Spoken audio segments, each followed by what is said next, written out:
গতকাল সকাল ৮টায় যে ভোট শুরু হয়ে গেছিল, রাত ১টার কিছু বেশি সময় বাজে এখনও পর্যন্ত কিন্তু ফলাফল ঘোষণা হয়নি। যতই সময় গড়াচ্ছে শিক্ষার্থীদের মধ্যে, প্রার্থীদের মধ্যে, বিভিন্ন প্যানেলগুলোর মধ্যে, সমর্থকদের মধ্যে কিন্তু উত্তাপ বেড়েই চলেছে, উত্তেজনা বেড়েই চলেছে। আমরা দেখেছি কিন্তু কয়েক ধাপে ধাপে ছোট ছোট মিছিল বা উত্তেজনা সৃষ্টিকর যে পরিবেশ, সেই পরিবেশ কিন্তু তৈরি হয়েছে সিনেট ভবনের সামনে।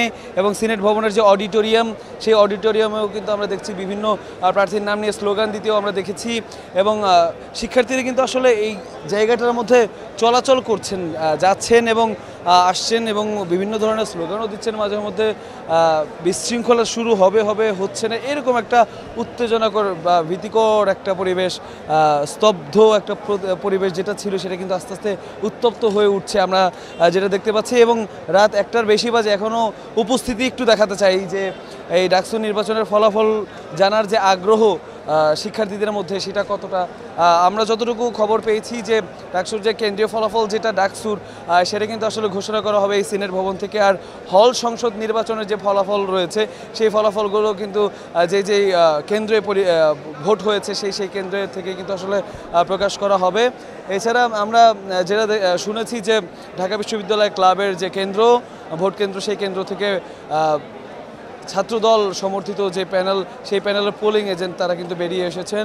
এবং তাছাড়া আমরা আসলে বিভিন্ন ধরনের গুজব, আমরা এখানে বসে বসে আমরা যখন সোশ্যাল মিডিয়াতে আমরা ঘোরাফেরা করছি তখন কিন্তু আমরা দেখছি যে আমরা বসে আছি সিনেটের এখান থেকে কোনো ঘোষণা আসলে তো এখান থেকেই আসবে, আমরা আসলে কিছুই জানি না এরকম। অথচ ফেসবুকের মধ্যে বা অন্যান্য সোশ্যাল মিডিয়ার মধ্যে কিন্তু আসলে ঘুরে ফিরে বেড়াচ্ছে বিভিন্ন ধরনের গুজব।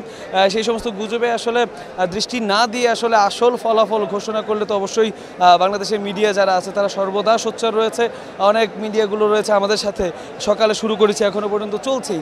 তো মিডিয়াগুলো কিন্তু আসলে অথেন্টিক যে নিউজটা বা আসল যে সংবাদটা, সেই সংবাদটা কিন্তু প্রচার করার জন্য একদম অপেক্ষা করে রয়েছে। তো সেই ক্ষেত্রে আসলে এখানে যারা নির্বাচন কমিশনার আছেন বা অন্যান্য যারা ভোটার রয়েছে বা অন্যান্য যারা ঢাকা বিশ্ববিদ্যালয়ের শিক্ষার্থী যারা রয়েছে তারা আসলে আশা করছেন যে কোনো ধরনের গুজবে কেউ কান না দিয়ে না বিশ্বাস করুক। এবং যেটা তারা চিন্তা করছে, তারা বলছে যে ডাকসুর ফলাফল এখন যেহেতু ১টার উপরে বেজে গেছে, হয়তো বা আর ১-১.৫ ঘন্টার মধ্যেই বা ১ ঘন্টারও কম সময়ের মধ্যে আসলে প্রকাশ করা হবে। এবং তারপর পরে কিন্তু আসলে মূল বিজয়ীকে, কে ভিপি হলেন, কে জিএস হলেন, কে এজিএস হলেন, সেই ব্যাপারগুলো কিন্তু আস্তে আস্তে জানা যাবে একই সময়ে। তবে ধৈর্য ধরা ছাড়া এখন অন্য কোনো বিকল্প উপায় নেই বলেই আমরা জানছি। সকলের অক্লান্ত পরিশ্রম সকাল থেকে এখনো পর্যন্ত, শুধুমাত্র এখন দেখবার পালা আসলে শেষ হাসি, বিজয়ের হাসিটা কে হাসে।